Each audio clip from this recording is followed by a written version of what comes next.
নমস্কাৰ ফেচবুক লাইভৰ এই অনুষ্ঠানলৈ মই আপোনালোক সকলোকে আদৰণি জনাইছোঁ।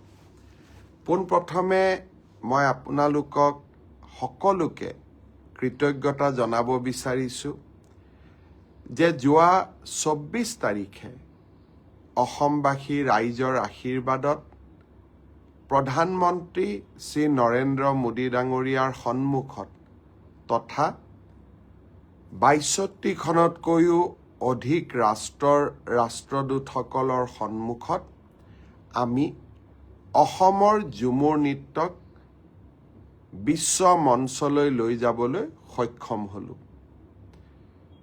24 তাৰিখৰ অনুষ্ঠান অসমীয়া জাতি গঠনৰ প্ৰক্ৰিয়াৰ এক গুৰুত্বপূৰ্ণ অংগ আছিল। বিগত 200টা বছৰ জুৰি অসমৰ চাহ বাগিচাৰ লোকসকলে কপালৰ ঘাম মাটিত পেলাই চাহ উৎপাদন কৰি আহিছিলে আৰু আমি অসমীয়া লোকসকল পৃথিৱীৰ য'তেই নাযাওঁ কিয় অসমৰ চাহ উদ্যোগক লৈ আমি গৌৰৱ কৰোঁ আৰু অসমৰ চাহ আমাৰ বৃহত্তৰ অসমীয়া সমাজৰ পৰিচয় হৈ পৰিছিল। কিন্তু যিসকলে আমাৰ বাবে এই গৌৰৱ কঢ়িয়াই আনে, যিসকলে অসমৰ চাহ কপালৰ ঘাম মাটিত পেলাই উৎপাদন কৰে, এক প্ৰকাৰ ক'ব গ'লে যোৱা 200টা বছৰে আমি তেওঁলোকক প্ৰকৃত সন্মান জনাব পৰা নাছিলোঁ। 200টা বছৰ পিছত যোৱা 24 ফেব্ৰুৱাৰীত অসমবাসী ৰাইজে ঝুমুৰ নৃত্যক যি সন্মান জনালে, চাহ বাগিচা আৰু আদিবাসী সমাজৰ যুৱক যুৱতীসকলে যি সাহসিকতাৰে সৰুসজাই ষ্টেডিয়ামত ঝুমুৰ নৃত্য প্ৰদৰ্শন কৰিলে, সেয়া আমাৰ সকলোৰে বাবে এক গৌৰৱৰ ক্ষণ আছিল। অসমীয়া জাতি গঠনৰ প্ৰক্ৰিয়াত ৰৈ যোৱা কোনোবা এটা অধ্যায়ক আমি যেন আকৌ এবাৰ আমাৰ সমাজ জীৱনত সমাহিত কৰি ল'ব পাৰিলোঁ। মই পুনৰ এবাৰ ৮,০০৮ অসমৰ চাহ বাগিচা আৰু আদিবাসী সমাজৰ যুৱক যুৱতীক অন্তৰৰ হিয়া ভৰা কৃতজ্ঞতা জনাইছোঁ। তেখেতসকলৰ পিতৃ মাতৃক সন্মান জনাইছোঁ আৰু বৃহত্তৰ চাহ বাগিচা আৰু আদিবাসী সমাজখনলৈ মই মোৰ বিনম্ৰ শ্ৰদ্ধা আকৌ এবাৰ নিবেদন কৰিছোঁ। 25 আৰু 26 তাৰিখে অসমত এডভান্টেজ অসম 2.0 আমি অত্যন্ত কৃতকাৰ্যতাৰে সম্পন্ন কৰিবলৈ সক্ষম হ'লোঁ। প্ৰধানমন্ত্ৰী নৰেন্দ্ৰ মোদী ডাঙৰীয়াই আগবঢ়োৱা বলিষ্ঠ ভাষণে আমাৰ সকলোৰে হৃদয় স্পৰ্শ কৰিলে।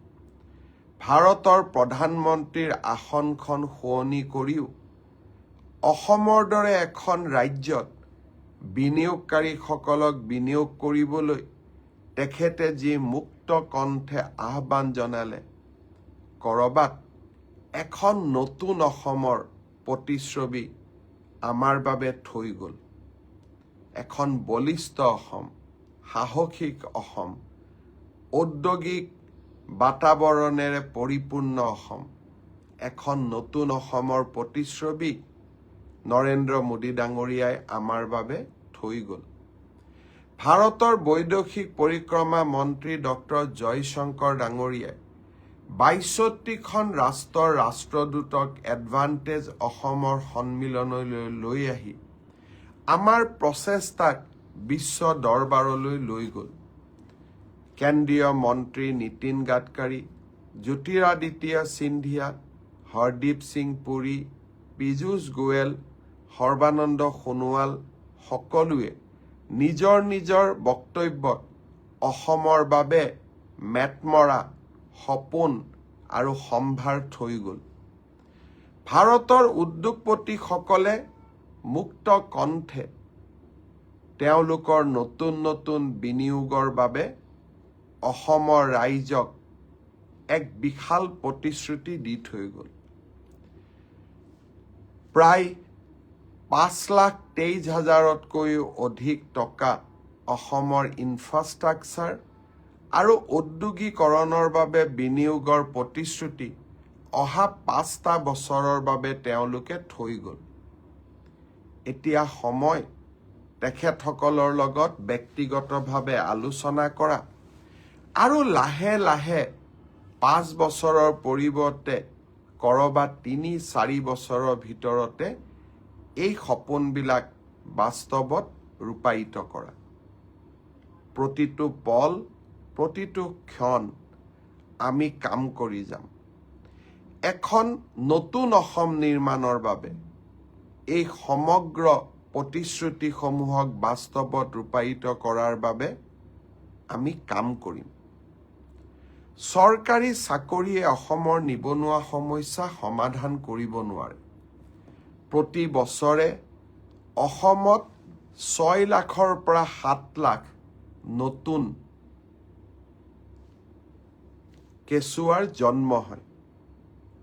আৰু অৰ্থাৎ যদি আমি তাকেই স্পষ্টভাৱে ক'ব যাওঁ, প্ৰতি বছৰে 18 বছৰ পৰিপূৰ্ণ কৰি 19 বছৰত 7 লাখ যুৱক যুৱতীয়ে পদাৰ্পণ কৰে আৰু স্বাভাৱিকতে এখেতসকলে নিজৰ নাম এমপ্লয়মেণ্ট এক্সচেঞ্জত ৰেজিষ্ট্ৰেশ্যন কৰে। 7 লাখ ল'ৰা ছোৱালীক এখন চৰকাৰে কৰ্মসংস্থাপন দিব পাৰিব জানো? আৰু সেইকাৰণেই অসমৰ ল'ৰা ছোৱালীয়ে সাধাৰণ ছিকিউৰিটি গাৰ্ডত কাম কৰিবৰ বাবেও অসমৰ বাহিৰলৈ যায়। বেমাৰ আজাৰ হ'লেও তেওঁলোকে চিকিৎসা কৰাৰো সুবিধা নাপায়।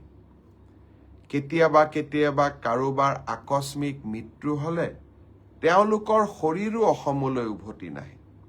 8,000 টকাত অসমৰ বাহিৰত দৰমহা যিসকলে পায় তেওঁলোকে পিতৃ মাতৃৰ বাবে টকা পঠিয়াব পাৰে নে নিজে ভালকৈ দুসাঁজ খাব পাৰে?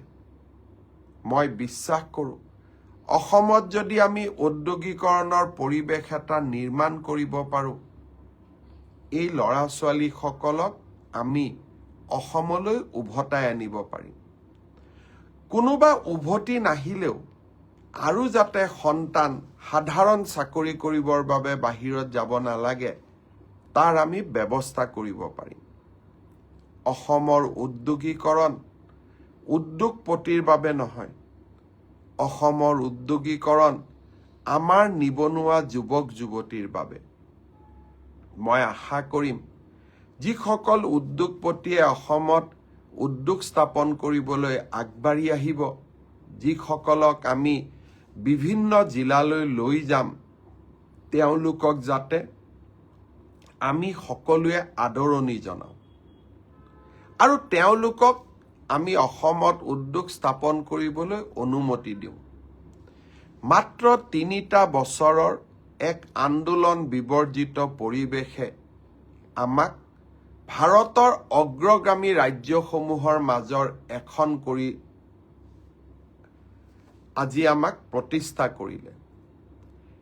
আৰু যদি কেইটামান বছৰ আমি যদি অসমক শান্তিপূৰ্ণভাৱে ৰাখিব পাৰোঁ, আমি যদি আৰু কেইটামান বছৰ আমাৰ ৰাজ্যখনক আমি উৎপাদনমুখী কৰি ৰাখিব পাৰোঁ, আমি এখন নতুন অসম নিৰ্মাণ কৰিব পাৰিম। বিগত কেইটামান দশকৰ অশান্তিয়ে আমাক প্ৰতিযোগিতাৰ পৰা আঁতৰাই লৈ গৈছিল। উৰিষ্যা, কৰ্ণাটক, অন্ধ্ৰপ্ৰদেশ, তেলেংগানা, মহাৰাষ্ট্ৰ, গুজৰাটৰ কথা মই নকলোৱেই বা। কেৱল মাত্ৰ হত্যা, হিংসা, আন্দোলনৰ দাবানলে আমাৰ ৰাজ্যখনক এখন পিছপৰা ৰাজ্যত পৰিণত কৰিছিল। আমি কিছুমানে আমাৰ ৰাজ্যখন কিমান পিছপৰা তাৰ পৰিসংখ্যা দি ভাল পাওঁ, কিন্তু আমাৰ ৰাজ্যখনক আগবঢ়াই লৈ যাবলৈ আমি কি প্ৰচেষ্টা কৰিব লাগিব তাৰ বিষয়ে আমি নকওঁ, কাৰণ আমি মানুহৰ দুৰ্ভাগ্যক লৈ ৰাজনীতি কৰোঁ। আমি মানুহৰ দুৰ্ভাগ্য আৰু দৰিদ্ৰতাক লৈ ৰাজনীতি কৰোঁ। আমি এখন নতুন অসম বিচাৰোঁ, যিখন অসমত মানুহৰ দৰিদ্ৰতাক লৈ মানুহে ৰাজনীতি নকৰে, মোৰ অসম মাতৃৰ দুৰ্ভাগ্যক লৈ মানুহে ৰাজনীতি নকৰে, যিখন অসমত মানুহে এখন বিকাশৰ স্বপ্নৰে পৰিপূৰ্ণ অসমৰ বাবে ৰাজনীতি কৰিব। মই বিশ্বাস কৰোঁ আজি এটা সময় আহি পৰিল, ইয়াৰ পৰা অসমীয়াই সিদ্ধান্ত ল'ব পাৰিব যে আমাৰ যাত্ৰা অগ্ৰগামী হ'ব নে আমাৰ যাত্ৰা আমি আৰু পিছলৈ লৈ যাম। চান্দা, ভাবুকি, বন্ধ, ধৰ্ণা, ধৰ্মঘট আমাৰ জাতিটোৰ পৰিচয় হৈ পৰিছিল। মই বিশ্বাস কৰোঁ এতিয়া আমাৰ জাতিটোৰ পৰিচয় হ'ব ব্যৱসায়ী, শিল্পী, সাহিত্যিক, উদ্যোগী। আমাৰ ল'ৰা ছোৱালীৰ অস্ত্ৰ, বন্দুক, AK-47 বোমা নহ'ব, গ্ৰেনেড নহ'ব, artificial intelligence, quantum physics, augmented reality, এইবিলাক আমাৰ নতুন দিনৰ চালিকা শক্তি হ'ব। ছিংগাপুৰৰ সৈতে আমি এইবাৰ এডভান্টেজ অসমৰ সময়ত এখন বিশেষ মেমৰেণ্ডাম অফ আণ্ডাৰষ্টেণ্ডিং কৰিছোঁ, যাৰ জৰিয়তে মঙলদৈত নিৰ্মাণ হৈ থকা দক্ষতা বিশ্ববিদ্যালয়খনত ছিংগাপুৰ চৰকাৰে সহায় কৰিব। আমি এটা স্কিল মেন পাৱাৰ অকল অসমৰে নহয় ভাৰতবৰ্ষৰ বাবে নিৰ্মাণ কৰিব খুজিছোঁ। টাটা টেকনলজি আৰু অসমৰ পলিটেকনিকসমূহত ইতিমধ্যে ৩,০০০ কোটি টকা ব্যয় কৰি আমি ইণ্ডাষ্ট্ৰী 4.0ৰ বাবে প্ৰয়োজনীয় স্কিল মেন পাৱাৰ নিৰ্মাণৰ প্ৰচেষ্টাত ইতিমধ্যে আগবাঢ়িছোঁ। নেলকো নামৰ কোম্পানী এটাৰ সৈতে এইবাৰ আমি এখন মেমৰেণ্ডাম অফ আণ্ডাৰষ্টেণ্ডিং কৰিছোঁ, যি চুক্তিৰ দ্বাৰা অসমৰ হাইস্কুল পৰ্যায়ৰ পৰাই স্কিল মেন পাৱাৰ নিৰ্মাণৰ কাম আৰম্ভ হ'ব। দোচাল্ট নামৰ এটা ইণ্টাৰনেশ্যনেল অৰ্গেনাইজেশ্যনৰ সৈতে, যিয়ে ৰাফেলৰ দৰে বিমান বনোৱাৰ কামত নিজক ব্ৰতী কৰি ৰাখিছে, যিয়ে আমাৰ অসমৰ যুৱক যুৱতীক বিমান আদি নিৰ্মাণৰ সৈতে জড়িত আৰু বিভিন্ন অত্যাধুনিক কামৰ সৈতে জড়িত স্কিল মেন পাৱাৰৰ দিশে আগবাঢ়িবলৈ সাহস আৰু শক্তি দিব। সৰ্বানন্দ সোণোৱাল ডাঙৰীয়াই ডিব্ৰুগড়ত মেৰাটাইম ইনষ্টিটিউট নিৰ্মাণৰ কথা কৈছে, যাৰ জৰিয়তে অসমৰ ল'ৰা ছোৱালীয়ে বিশ্ব মানদণ্ডৰ জাহাজত কাম কৰিবৰ বাবে স্কিল আহৰণ কৰিব পাৰিব। জাপানৰ কেইবাটাও সংস্থাৰ সৈতে আমি চুক্তি কৰিছোঁ জাপানী লেংগুৱেজ ট্ৰেইনিঙৰ বাবে। তেওঁলোকে আমাক আশ্বাস দিছে যে অসমৰ ল'ৰা ছোৱালীয়ে জাপানীজ লেংগুৱেজ আহৰণ কৰাৰ পিছত জাপানত অন্ততঃ 2 লাখ টকা মাহত দৰমহা পোৱা চাকৰিত অসমৰ 50,000 ল'ৰা ছোৱালীক তেখেতসকলে কৰ্ম সংস্থাপন দিব। মুকেশ ধীৰুভাই আম্বানী, গৌতম আদানী, টাটাৰ এন চন্দ্ৰশেখৰন, সজ্জন জিন্দাল, প্ৰশান্ত ৰুয়া আদিৰ দৰে উদ্যোগপতিসকলে অসমত একত্ৰিতভাৱে প্ৰায় 2 লাখ কোটি টকা বিনিয়োগৰ আমাক আশ্বাস দিছে। আমাৰ অসমলৈ স্বাভাৱিকভাৱে পৰিৱৰ্তন আহিব। মাত্ৰ আমাৰ সকলোৰে সহায় সহযোগিতা লাগিব। শ্ৰদ্ধাৰ ৰাইজ, অসম বিধানসভাৰ অধিৱেশন চলি আছে। অহা 10 তাৰিখে অসম বিধানসভাত আমি নতুন বৰ্ষৰ বাবে বাজেট উপস্থাপন কৰিম। মোক কোনোবাই সুধি আছে, আত্মসহায়ক গোটৰ বাবে মই এনাউন্স কৰা 10,000 টকাটো কেতিয়াকৈ পাম?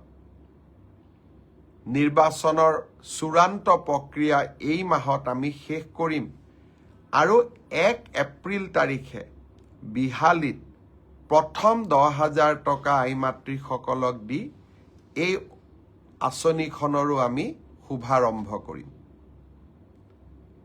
এইবাৰৰ বাজেটতো আমি কেইবাটাও নতুন আঁচনি আপোনালোকৰ বাবে লৈ আহিম, যিয়ে অসমৰ দৰিদ্ৰ আৰু মধ্যবিত্তজনক সকাহ দিব। প্ৰধানমন্ত্ৰী ডাঙৰীয়াই 12 লাখ টকালৈ যাৰ উপাৰ্জন সি ইনকাম টেক্স দিয়াৰ প্ৰয়োজন নাই, তেনেধৰণৰ ঘোষণাৰে আমাক কেন্দ্ৰীয় বাজেটৰ জৰিয়তে এক বিশাল সকাহ মধ্যবিত্ত ৰাইজৰ বাবে লৈ আহিছিল। প্ৰধানমন্ত্ৰী ডাঙৰীয়াৰ আদৰ্শকে সৰুগত কৰি আমাৰ চৰকাৰৰ এই বিত্তবৰ্ষৰ বাজেটতো অসমৰ দৰিদ্ৰ আৰু মধ্যবিত্ত শ্ৰেণীটোৰ বাবে আৰু বিশেষকৈ অসমৰ যুৱ শক্তি আৰু অসমৰ শিক্ষাৰ্থীসকলৰ বাবে আমি কেইবাটাও নতুন পৰিকল্পনা হাতত ল'ম। নতুন অসম নিৰ্মাণৰ বাবে আমাক ইনফ্ৰাষ্ট্ৰাকচাৰৰ প্ৰয়োজন।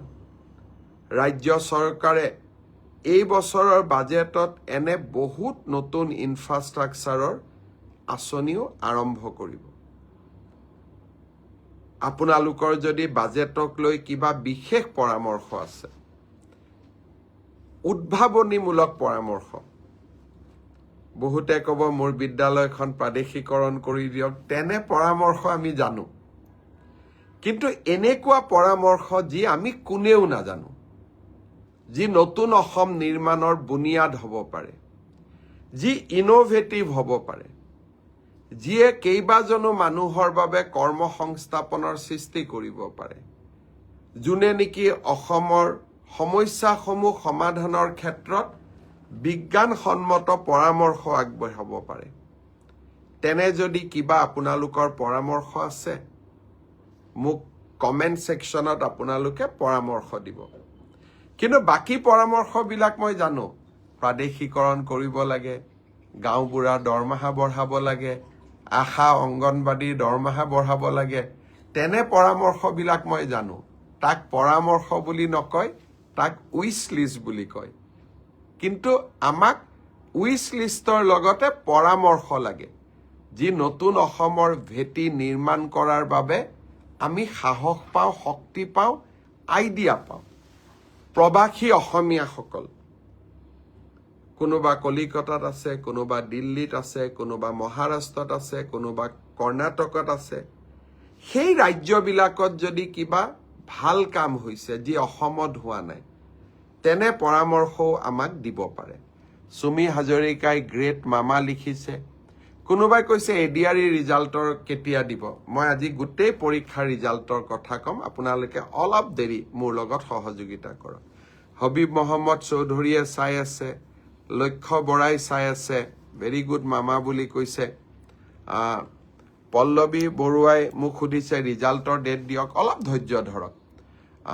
নমিত আছে, সুধিছে ৰিজাল্ট লাগে। পাছ কৰিম বুলি আমি কনফিডেণ্ট হৈ আছো ডেফিনেটলি। গতিকে আপোনাকো মই উত্তৰ দিম ৰিজাল্ট কেতিয়া হ'ব। আৰু বহুতে আশিষ বাউৰী গ্ৰেট, আৰু বহুজনে এই ধৰণে পৰামৰ্শ ইয়াত আগবঢ়াইছে। মই সকলোকে আকৌ এবাৰ ৰিকুৱেষ্ট কৰিম যে বাজেটক লৈ যদি আপোনালোকৰ কিবা বিশেষ পৰামৰ্শ আছে, আপোনালোকে অনুগ্ৰহ কৰি পৰামৰ্শবোৰ কমেণ্ট ছেকশ্যনত দিব। কিন্তু মই আকৌ কৈছো উইচ লিষ্ট নালাগে। উইচ লিষ্টখিনি আমি ইতিমধ্যে কেইবাটাও ফেচবুক লাইভৰ জৰিয়তে আপোনালোকৰ পৰা লৈ লৈছো। এইবাৰ দিব যে কিবা যদি আপোনালোকৰ পৰামৰ্শ আছে, যি পৰামৰ্শই আমাক ৰাজ্যখনক আগুৱাই লৈ যোৱাত সহায় কৰিব। মই আপোনালোকক বহুত দেৰি অপেক্ষাৰত কৰি থব খোজা নাই। মই আপোনালোকক প্ৰতিশ্ৰুতি দিছিলোঁ যে এডভান্টেজ অসম হৈ যোৱাৰ পিছতে আমি হৈ যোৱা পৰীক্ষাবিলাকৰ ৰিজাল্ট লাহে লাহে দিবৰ বাবে চেষ্টা কৰিম। মই আজি কেইটামান পৰীক্ষাৰ ৰিজাল্ট কেতিয়া দিব তাৰ বিষয়ে মই আপোনালোকক জনাম। গোটেইকেইটা পৰীক্ষাৰ ৰিজাল্ট কেতিয়া দিব সেই বিষয়ে জনাবৰ বাবে মই আজিয়ে সক্ষম নহ'ম, কিন্তু কেইবাটাও পৰীক্ষাৰ ৰিজাল্ট আমি কেতিয়া দিম তাৰ বিষয়ে মই আপোনালোকক আজি জনাব বিচাৰিম। মই আগতে কৈছোঁ যে পৰীক্ষাৰ ৰিজাল্ট কি হ'ব। আচলতে আপোনালোকে মোক সুধিছে, আচলতে আপোনাক ডেটটোৰ প্ৰয়োজন, কাৰণ ৰিজাল্ট কি হ'ব তাক আপোনালোকে সকলোৱে নিজে জানে। সকলোৱে OMR চিট ডাউনলোড কৰি লৈছে। পল্লৱ মোহন বৰুৱা আমাক চাই আছে, পম্পী তালুকদাৰ তেওঁকো DETৰ কিবা প্ৰমোচনৰ কথা, ভাস্কৰ শৰ্মা চাই আছে, প্ৰদীপ বৰাই চাই আছে, নন্দু পখৰেল তেখেতে চাই আছে। আজি এটা ভাল খবৰ দিওঁ, মই পাহৰিয়ে গৈছিলোঁ। অসমৰ কাৰ্বি আলঙৰ বিনীতা চেত্ৰী 8 বছৰীয়া ছোৱালী ব্ৰিটেইন গট টেলেণ্ট নামৰ অনুষ্ঠানটোত যি ধৰণে প্ৰদৰ্শন কৰিলে সঁচাকৈয়ে মনটো গৌৰৱেৰে উফন্দি উঠিলে। অসমৰ টেলিভিছন চেনেলবিলাকতো আজি সেই বিষয়ে ধুনীয়াকৈ নিউজ আহিছে। মোৰ টুইটাৰতো মই দিছোঁ, ফেচবুকতো দিছোঁ। আপোনালোকে চাব কণমানি বিনীতাই কেনেকৈ 7 সাগৰ পাৰ হৈ আমাৰ অসমৰ ধ্বজা উচ্চ শৃংগত আৰোহণ কৰোৱালে। আপোনালোক সকলোৱে তাইৰ অনুষ্ঠান চাব, ইমান ধুনীয়া নাচিছে আৰু ইমান ধুনীয়াকৈ স্মাৰ্টলি কথাৰ উত্তৰ দিছে। সঁচাকৈয়ে আজি মনবোৰ কৰবাত যেন পূৰ্ণ হৈ উঠিলে। বিনীতাৰ সুদীৰ্ঘ আৰু সুন্দৰ জীৱন এটাৰ বাবে মা কামাখ্যাৰ ওচৰত প্ৰাৰ্থনা জনালোঁ। এতিয়া মই এটা এটাকৈ ৰিজাল্টৰ ক্ষেত্ৰত আহিব খুজিছোঁ। প্ৰথমতে মই অসম আৰক্ষীৰ ৰিজাল্টৰ বিষয়ে আপোনালোকক জনাব খুজিছোঁ। মই য'তেই মিটিঙত যাওঁ আমাৰ ডেকা ল'ৰাবিলাকে মোক এইটোৱে সোধে, মামা ৰিজাল্ট কেতিয়া দিব, ৰিজাল্ট কেতিয়া দিব। ৰিজাল্ট কেতিয়া দিব মই আজি কৈ দিম। যিসকলে পাব তেওঁলোকক মই অভিনন্দন জনাম। যিসকলে নাপাব অহাবাৰ পৰীক্ষাৰ বাবে আৰু প্ৰচেষ্টা চলাব, মন বেয়া নকৰিব। আৰু সকলোৱে যিসকলে পাব তেওঁলোকৰ কৃতিত্বক লৈ আমি সকলোৱে গৌৰৱ কৰিম, আৰু যিসকলে নাপাব তেওঁলোকে পুনৰ প্ৰচেষ্টা কৰিম। পৰীক্ষাৰ এটা ৰিজাল্ট ভাল বেয়া দুইটাই আহে, তাক লৈ বহুত চিন্তা কৰিব নালাগে। We should take life as challenge. জীৱন প্ৰত্যাহ্বানেৰে পৰিপূৰ্ণ। ৰিজাল্ট আপোনালোকে জানেই, OMR চিট আপোনালোকে চায়ে আছে। গতিকে পোৱা আৰু নোপোৱা দুইটাই জীৱনৰ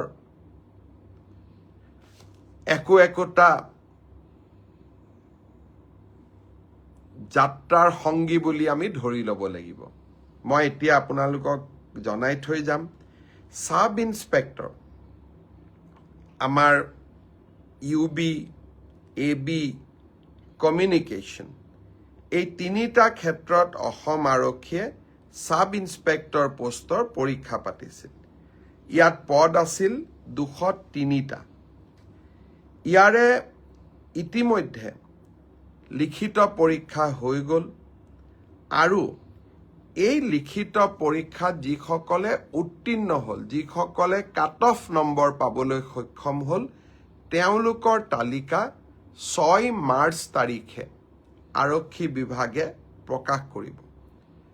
6 মাৰ্চ তাৰিখে লিখিত পৰীক্ষাৰ ৰিজাল্ট হোৱাৰ লগে লগে PST আৰু PET আৰম্ভ হ'ব আৰু PST আৰু PETৰ এডমিট কাৰ্ড আপোনালোকে 9 মাৰ্চত ডাউনলোড কৰিব পাৰিব আৰু PST আৰু PET 17 মাৰ্চৰ পৰা আৰম্ভ হ'ব।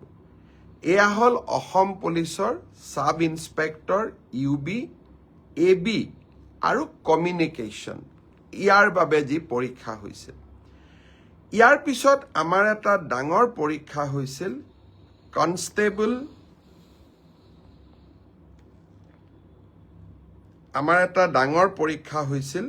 সেইটো হ'ল constable UB, constable AB, constable communication আৰু sub officer fire and emergency service. কনষ্টেবলৰ UBত পোষ্ট আছিল 1760টা, কনষ্টেবল ABত পোষ্ট আছিল 2301টা, কনষ্টেবল কমিউনিকেশ্যনত পোষ্ট আছিল 466টা আৰু সাব অফিচাৰ ফায়াৰ ছাৰ্ভিচত পোষ্ট আছিল মাত্ৰ এটা। এই গোটেই পৰীক্ষাটোৰ ইতিমধ্যে PST আৰু PET কমপ্লিট হ'ল। এই পৰীক্ষাটোৰ যিসকলে PST, PETত কোন পাছ কৰিলে ইয়াৰে ৰিজাল্ট অসম আৰক্ষীয়ে 12 মাৰ্চ তাৰিখে ঘোষণা কৰিব। অৰ্থাৎ কনষ্টেবল UB, AB পৰীক্ষাৰ প্ৰথম ৰিজাল্ট 12 মাৰ্চ তাৰিখে প্ৰকাশিত হ'ব। ইয়াৰ পিছত আপোনালোকে নিজেও জানে যে এটা লিখিত পৰীক্ষাত আমি অৱতীৰ্ণ হ'ব লাগিব আৰু এই লিখিত পৰীক্ষাটিৰ বাবে যিসকলে কাট অফ মাৰ্ক পাবলৈ সক্ষম হ'ব তেওঁলোকে এডমিট কাৰ্ড 17 মাৰ্চৰ পৰা ডাউনলোড কৰিব পাৰিব আৰু finally AB, UB written test 23 মাৰ্চত অনুষ্ঠিত হ'ব। ইয়াৰ পিছত অসম আৰক্ষীত ড্ৰাইভাৰৰ 667টা পোষ্টৰ বাবে PST আৰু PET অনুষ্ঠিত হৈছিল। এই ড্ৰাইভাৰৰো PST, PETৰ পৰীক্ষাৰ ৰিজাল্ট অহা পৰহি দিনাখন অৰ্থাৎ 4 মাৰ্চ তাৰিখে অসম আৰক্ষীয়ে ঘোষণা কৰিব। ইয়াৰ পিছত স্বাভাৱিকভাৱে ড্ৰাইভিং টেষ্ট হ'ব আৰু ড্ৰাইভিং টেষ্টৰ পৰীক্ষাৰ বাবে এডমিট কাৰ্ডো 4 তাৰিখৰ পৰা লাভ কৰিব পাৰিব আৰু written test driving test written পিছত হ'ব, প্ৰথমতে ড্ৰাইভিং হ'ব। ড্ৰাইভিং টেষ্ট 10 মাৰ্চত পৰা অনুষ্ঠিত হ'ব। অৰ্থাৎ 4 তাৰিখে PST, PET ৰিজাল্ট দিব, এডমিট কাৰ্ডো 4 তাৰিখে দিব আৰু 10 মাৰ্চৰ পৰা ড্ৰাইভিং টেষ্ট হ'ব আৰু ফাইনেলি ইয়াৰ পিছত এটা লিখিত পৰীক্ষাটো আমি এপিয়াৰ কৰিব লাগিব। এতিয়া মই আহিছোঁ কনষ্টেবল AB, CDO অৰ্থাৎ কামাণ্ডো বেটেলিয়ন এই ক্ষেত্ৰত। ইয়াত পোষ্ট খুব কম আছিল, মাত্ৰ 164টা পোষ্ট আছিল 164, কাৰণ কামাণ্ডো বেটেলিয়নবিলাক নতুন বেটেলিয়ন। ইয়াত ভেকেঞ্চি অহাৰ এতিয়া প্ৰশ্নটো বহুত কম। কামাণ্ডো বেটেলিয়নৰ ৰিজাল্ট আমি আমাৰ কাট অফ মাৰ্কছ যিটো PST আৰু PETৰ যিটো কাট অফ মাৰ্ক তাক আমি 27 মাৰ্চ তাৰিখে ঘোষণা কৰিম। অৰ্থাৎ কামাণ্ডো বেটেলিয়নৰ 164 পদৰ বিপৰীতে আমাৰ যি ৰিজাল্ট হ'ব কাট অফ মাৰ্কছ এনাউন্স হ'ব 27 মাৰ্চ। তাৰপিছত এডমিট কাৰ্ড আহিব 1 এপ্ৰিল তাৰিখে আৰু সাইকোমেট্ৰিক টেষ্ট 8 এপ্ৰিলৰ পৰা অনুষ্ঠিত হ'ব। আমাৰ গ্ৰেড 4 অসম আৰক্ষীত 258টা পোষ্টৰ বাবে অনুষ্ঠিত হৈছিল। গ্ৰেড 4 পৰীক্ষাৰ PST, PET হৈ গ'ল আৰু কেইটামান হ'ব বাকী আছে, 15 মাৰ্চলৈকে চলিব। সেই ইয়াৰ PST, PETৰ ৰিজাল্ট আমি দিওঁতে কিছু পলম হ'ব, 30 এপ্ৰিল পাবগৈ। এয়া হ'ল অসম আৰক্ষীৰ সম্পৰ্কত আপোনালোকে জানিব বিচৰা তথ্য। ইয়াৰ পিছত বহুত ল'ৰা ছোৱালীয়ে মোক সুধি আছে যে এডিআৰই ৰিজাল্ট কেতিয়া দিব। এডিআৰই ৰিজাল্ট 7 মাৰ্চ শুক্ৰবাৰে আমাৰ গ্ৰেড 3 আৰু গ্ৰেড 4-ৰ যি আমাৰ ৰিক্ৰুটমেণ্ট কমিশ্যন আছে তেওঁলোকে ঘোষণা কৰিব। যিমান কেইটা পদ আছে তাৰ বিপৰীতে 2জনকৈ ল'ৰা ছোৱালীক এই পৰীক্ষাত উত্তীৰ্ণ হ'ব আৰু তেওঁলোকৰ মাজত পৰৱৰ্তী সময়ত ৰিটেন টেষ্ট অৰেল অনুষ্ঠিত হ'ব। অৰ্থাৎ লিখিত পৰীক্ষাৰ ৰিজাল্ট গ্ৰেড 3 আৰু গ্ৰেড 4 আমি 7 মাৰ্চ তাৰিখে ঘোষণা কৰিম। এটা পোষ্টৰ বিপৰীতে 2জনকৈ ল'ৰা ছোৱালীয়ে এই লিখিত পৰীক্ষাত উত্তীৰ্ণ হ'ব। শেষৰ নম্বৰটোত যদি বেছি ল'ৰা ছোৱালীয়ে একেটা নম্বৰে পায় তেতিয়াহ'লে হয়তো 3000 পোষ্টৰ বিপৰীতে মই ধৰি ল'ব কৈছোঁ 6000 ল'ৰা ছোৱালী পাছ কৰিব লাগে, কিন্তু একেটা নম্বৰ যদি বহু পৰীক্ষাৰ্থীয়ে লাভ কৰে তেতিয়াহ'লে একে নম্বৰ পোৱা ল'ৰা ছোৱালীসকলেও পৰীক্ষাটোত ডেফিনেটলি পাছ কৰিব। অৰ্থাৎ আমি যদি ধৰি লওঁ 50 is a cut off mark, কিন্তু 50 যদি 50জন ল'ৰাই নম্বৰ পাইছে তেতিয়াহ'লে 50জন ল'ৰায়ে লিখিত পৰীক্ষাত পাছ কৰিব। গতিকে 1:2 বুলি ক'লেও 1:2 একেবাৰে গ্ৰামাটিকেল চেন্সত নহ'ব, হয়তো 2-4জন ল'ৰা ছোৱালীয়ে বেছিকৈও পাছ কৰিব। এডিআৰইৰ পৰীক্ষালৈ তাৰ ৰিজাল্ট কি হ'ব তাক আপোনালোকে জানেই। সেইবাবে মই যিসকলে পাছ কৰিব তেওঁলোকক অভিনন্দন জনাইছোঁ, যাতে অৰেলৰ বাবে তেওঁলোক সাজু হ'ব পাৰে। আৰু যিসকলে পাছ নকৰিব আমি পুনৰ এই বছৰৰ শেষৰ ফালে নতুন বিজ্ঞাপন দিয়াৰ বাবে চেষ্টা কৰিম। আপোনালোকে আৰু এবাৰ পৰীক্ষাত অৱতীৰ্ণ হ'ব। আৰু লগতে অসমত উদ্যোগসমূহো আহিব। মুখ্যমন্ত্ৰীৰ আত্মনিৰ্ভৰ অসম অভিযানো আছে। আমি নিজকে তৃতীয় আৰু চতুৰ্থ বৰ্গত নহ'লেও বেলেগ ধৰণেও জীৱন সফল কৰাৰ বাবে আমি প্ৰচেষ্টা কৰিম। বহুত ল'ৰা ছোৱালীয়ে মোক কৈ থাকে যে চতুৰ্থ শ্ৰেণীৰ পৰীক্ষাত BA পাছ কৰা ল'ৰাইও পৰীক্ষা দিছে। এতিয়া কথাটো হ'ল আমি কোনোবাই যদি নিজকে চৰকাৰক ফাঁকি দি পৰীক্ষা দিয়ে, তদন্ত নোহোৱালৈকে মুখ্যমন্ত্ৰীয়ে গম পাব নোৱাৰে। কেতিয়াবা আপোনালোকে এনেকে মোক ফেচবুকত লিখে, টুইটাৰত লিখে যেন মই চব গম পাওঁ।